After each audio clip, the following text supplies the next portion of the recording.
السلام علیکم۔ چلے کوئی بات نہیں، اگر مزید یہ جاننا چاہتے ہیں تو مزید اس حوالے سے بھی گفتگو کی جا سکتی ہے۔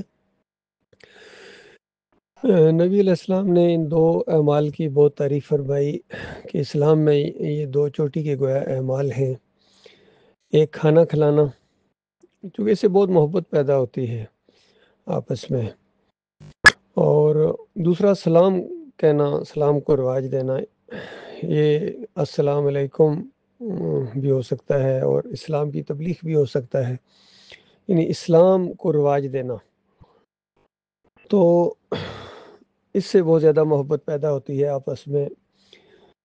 تو یہ جب آیات جس ماحول میں نازل ہوئیں اس میں گویا مسلمانوں کو کہا جا رہا ہے کہ جب تمہیں کوئی سلام کرے، یعنی السلام علیکم کہے، اور دوسری آیت میں یہ بھی ہے کہ جب تم مسلمانوں سے ملو، نبی علیہ السلام کو کہا جا رہا ہے تو ان کے اوپر اس طریقے سے سلامتی کے پیغام بھیجو کہ تمہارے اوپر اللہ کی رحمت ہے، شفقت ہے۔ اور یہ جو درود جسے کہتے ہیں، یہ بھی یہی چیز ہے، اللہم صلی علی محمد وعلی آل محمد۔ یہ بھی دعا ہے ایک کہ اللہ تعالیٰ نبی علیہ السلام کے اوپر رحمتیں اور برکتیں نازل کرے، جس طرح ابراہیم علیہ السلام اور ان کی اہل کے اوپر اللہ تعالیٰ نے رحمتیں اور برکتیں نازل فرمائی ہیں۔ اس طریقے سے یہ دعا ہے۔ اور اس سے پہلے مسلمانوں کے لیے بھی، عام مسلمانوں کے لیے اللہ کی طرف سے یہی الفاظ استعمال ہوئے ہیں، او والذی یصلی علیکم، مومنو، مسلمانوں، تمہارے اوپر وہی اللہ ہے جو تمہارے اوپر صلوات بھیجتا ہے، رحمت اور شفقت بھیجتا ہے، اور اس کے ملائکہ بھی دعائیں کرتے ہیں تمہارے لیے۔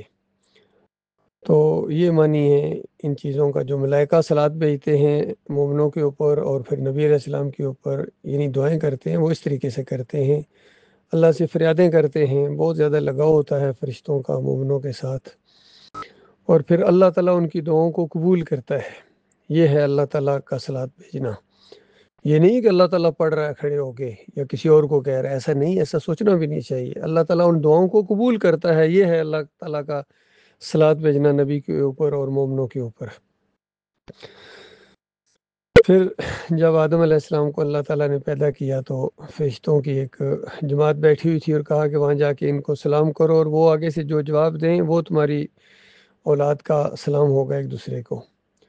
تو جا کے آدم علیہ السلام نے السلام علیکم کہا تو انہوں نے آگے سے کہا وعلیکم السلام ورحمۃ اللہ وبرکاتہ، تو انہوں نے بڑھا کر جواب دیا۔ تو یہ ہے اس آیت کا مطلب کہ اگر کسی کو سلام کرو تو اسی طرح کا کم از کم جواب دو یا اس سے بہتر دو۔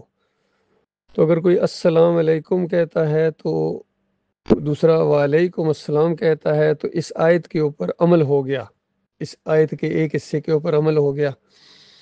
اور پھر مالک فرماتا ہے اس سے بہتر، تو اس سے بہتر یہ ہے کوئی کہے السلام علیکم تو آپ کہیں وعلیکم السلام ورحمۃ اللہ۔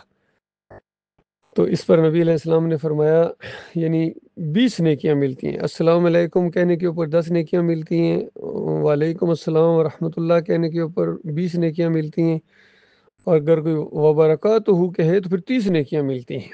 بس اس سے آگے نہیں ہے، اس سے آگے سنت طریقہ نہیں ہے، سنت طریقہ یہی ہے۔ تو اس کو قائم اور دائم رکھنا چاہیے، اور بہت ہی اجر سمجھتے ہوئے اپنے مومن بھائیوں کو سلام دعا کرنے کا کوئی موقع ہاتھ سے نہ جانے دیں۔ اتنا زیادہ تاکید تھی کہ جب پوچھا کہ کتنی دیر کے بعد ملیں تو یہ کہیں، تو کہا گیا کہ اگر ایک درخت کے پیچھے سے بھی دوبارہ پھر سامنے ہو جاؤ پھر کہو السلام علیکم، نیکی بڑا نہیں ہے نا۔ اب مسئلہ یہ پیدا ہو گیا دوسرا کہ یہ جو اہل کتاب ہیں، یہود و نصارہ ہیں، چونکہ ان کے اندر بھی یہی بگڑی ہوئی قومیں تھیں، ان کے اندر بھی یہی اسلام کا طریقہ تھا، تو ان کے بارے میں اب کیا کیا جائے؟ تو نبی علیہ السلام نے کہا کہ ان کو پہل نہ کی جائے، پہل ان کے اوپر سلام نہ کیا جائے۔ اور یہ اس دور کی بات ہے جب ایک قسم کی اسلامی ریاست قائم ہو چکی ہے اور ان کا زور گویا یہود و نصارہ کا ٹوٹ چکا ہے۔ تو پھر نیا مسئلہ یہ آیا کہ ہم تو پہل نہیں کرتے، اب یہ ہمیں سلام کرتے ہیں۔ تو کہا گیا کہ ان کے جواب میں کہو وعلیکم، بس اتنا ہی، وعلیکم، یعنی جو جس جذبے کے ساتھ تم ہمیں کہہ رہے ہو وہی تمہارے لیے بھی، کیونکہ اس میں کچھ شرارت بھی کچھ لوگ کرتے تھے، السلام علیکم کہہ دیتے تھے، تو وہی فکرہ ان کی طرف لوٹایا گیا کہ اگر تمہاری بدنیتی ہے تو تمہارے اوپر وہ لوٹے، تو اس انداز سے۔ اب مسئلہ ایک نیا یہ کھڑا ہوا ہے اس دور کے اندر، یہ 1500 سال بعد جب یہ کفر و شرک مکمل پھیل گیا، قومیں برباد ہو گئیں، مسلمانوں کے اندر شرک آ گیا، اب ان کے اندر یہ توحید کی جو دعوت اٹھی ہے، ایماندار نکلے ہیں مختلف مسلکوں سے، کوئی بریلویوں سے نکلا ہے، کوئی دیوبندیوں سے، کوئی اہل حدیثوں سے، کوئی سلفیوں سے، کوئی رافضیوں سے نکل کر انہوں نے ایمان خالص اختیار کیا ہے، شرک کا رد کیا ہے۔ تو اب ان کا آپس میں معاملہ تو اسی طریقے سے ہوگا جس طرح اسلام تعلیم دیتا ہے۔